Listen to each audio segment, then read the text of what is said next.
Bienvenue à toutes et tous dans le podcast GOP Paris 2024 en route vers les médailles, dans un épisode qui s'intitule aujourd'hui Grand Slam de Paris Judo et le casse-tête de la sélection tricolore au championnat du monde. Alors, pourquoi ce titre ? Tout simplement puisque vient de se dérouler ce week-end le Grand Slam de Paris Judo et se profile déjà très tôt les championnats du monde. En effet, dès le mois de mai, ces championnats du monde auront lieu et seront déjà déterminants pour la course à Paris 2024. Alors c'est assez surprenant que ces championnats du monde soient placés si tôt dans la saison, mais c'est comme ça et effectivement ça va participer à ce fameux casse-tête pour la sélection tricolore en championnat du monde. Donc avant tout, rappelons quand même sur ce grand slam qu'il y a eu 10 médailles tricolores, c'est un bon résultat.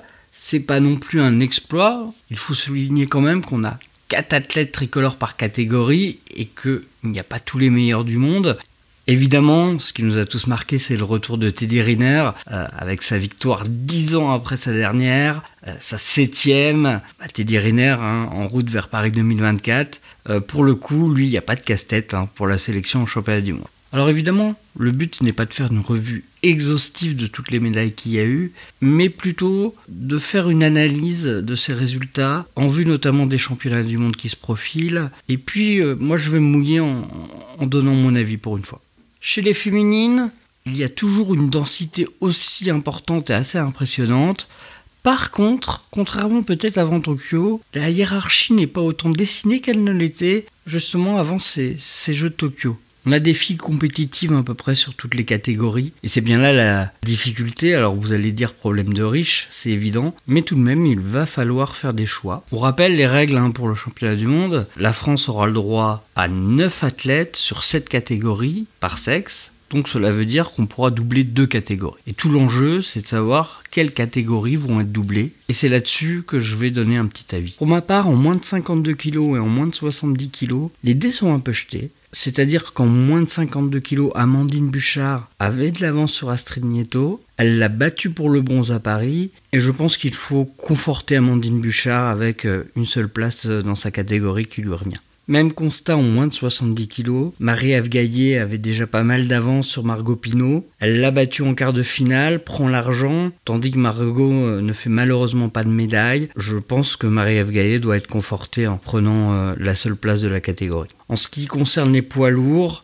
on a un constat toujours qui est le même pour moi. Roman Dico est en avance malgré les nombreux talents qu'on a dans cette catégorie et je la conforterai aussi avec une seule place. Dans la catégorie de moins 63 kg, de toute façon, elle est évidemment dédiée à Clarissa Benenou. Si elle est remise pour les championnats du monde, ce sera elle, sinon ça sera de toute façon sa remplaçante. Donc il reste 3 catégories où c'est un peu flou, et là ça va être vraiment délicat.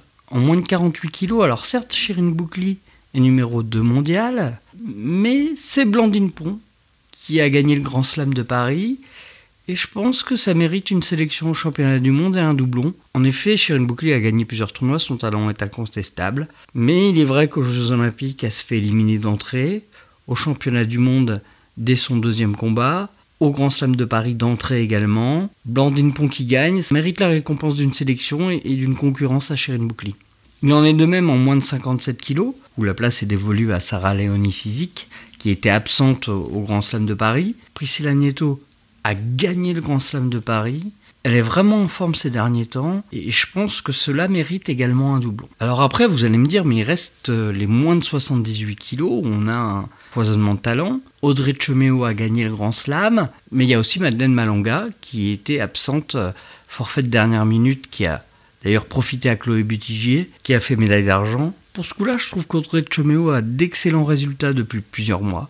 Elle est incontestablement la numéro 1 française de la catégorie. Et Madeleine Malonga, malgré son palmarès énorme, a des difficultés depuis un an. Pour le coup, et ça c'est un choix tout à fait personnel, et de toute façon, je ne fais évidemment pas partie du staff de l'équipe de France de judo, mais je donnerai le seul ticket et pas de doublon à Audrey Tcheméo. Chez les garçons, la dynamique est un peu contraire, malheureusement, c'est le cas depuis quelques années, c'est-à-dire qu'il y a des catégories où on se demande qui pourrait être médaillé mondial ou olympique.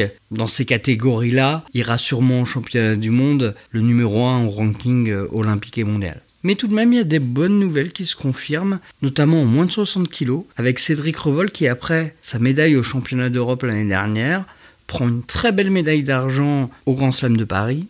Il mérite largement une sélection au championnat du monde. Pendant ce temps, Luca Meredze revient. Alors, pourquoi pas un doublon dans cette catégorie? Alors, en moins de 66 kg, évidemment, Walid Kiyar mérite sa place au championnat du monde. Il est régulièrement soit sur les podiums, soit pour la 5e place.